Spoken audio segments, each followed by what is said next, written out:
राधे राधे दोस्तों, कैसे हैं आप सब। यह कहानी है भगवान कृष्ण की प्रिय भक्त कर्माबाई की। कर्माबाई बचपन से ही अपने पिता जीवन राम को कृष्ण भगवान की पूजा करते हुए देखती थी। वह कभी भी कृष्ण भगवान को भोग लगाए बिना भोजन ग्रहण नहीं करते थे। जब कर्माबाई 13 साल की थी तब एक दिन जीवन राम को तीर्थ पुष्कर स्नान के लिए जाने की इच्छा हुई। साथ में उनकी पत्नी ने भी पुष्कर स्नान की इच्छा प्रकट की। जीवन राम अपनी बेटी को भी ले जाना चाहते थे, लेकिन दुविधा यह थी कि अगर वह सब घर से बाहर गए तो भगवान कृष्ण को भोग लगाएगा कौन। तब जीवन राम ने इस नित्य कर्म की जिम्मेदारी कर्माबाई को सौंपी और कहा कि देखो बेटी कर्मा, सुबह कृष्ण भगवान को भोग लगाने के पश्चात ही तुम भोजन ग्रहण करना।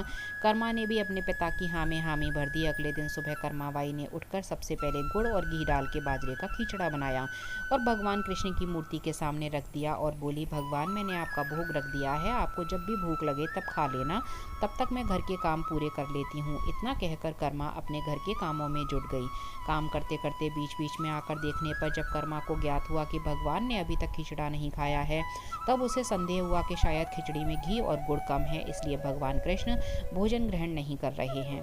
तभी कर्माबाई ने खिचड़ा में थोड़ा गुड़ और घी मिलाया और मूर्ति के सामने बैठ गई। वह बोली, भगवान मेरे पिताजी जब खिलाते हैं तब तो आप खा लेते हैं, तो अब क्यों नहीं खा रहे हो?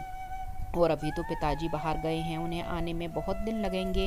तब तक आपको भोग लगाने की जिम्मेदारी मुझे दी गई है, इसलिए जब तक आप भोजन नहीं खाएंगे मैं भी कुछ नहीं खाऊंगी। इस तरह जिद पर अड़ी नन्ही कर्मा की प्यारी बातों से कृष्ण भगवान का सिंहासन डोल गया और फिर मूर्ति में से आवाज आई, बेटी कर्मा, तुमने पर्दा तो किया ही नहीं, तो मैं भोजन ग्रहण कैसे करूं?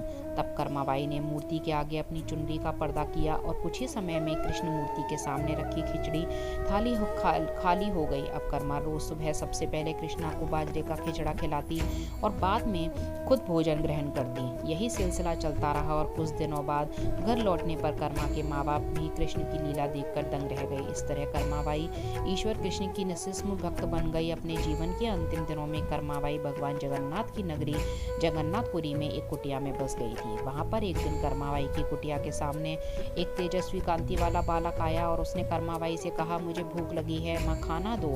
उस वक्त भी कर्मा अपने भगवान कान्हा को खिचड़ा का भोग लगा रही थी। कर्मा ने उस बालक को भी खिचड़ा खिलाया। उसके बाद से वही बालक हर रोज कर्मा के हाथ का खिचड़ा खाने आता था। यह सिलसिला कई वर्षों तक चलता रहा। वह बालक कोई और नहीं, स्वयं जगन्नाथ भगवान थे। एक दिन कर्माबाई का देहांत हो गया। उस दिन जगन्नाथ भगवान की मूर्ति से आंखों से आंसू बह रहे थे और उसी रात मंदिर के पुजारी को स्वप्न में जगन्नाथ भगवान आए और अपने दुखी होने का कारण बताया कि उनकी परम भक्त प्रिय भक्त कर्माबाई लोक सुधार गई है।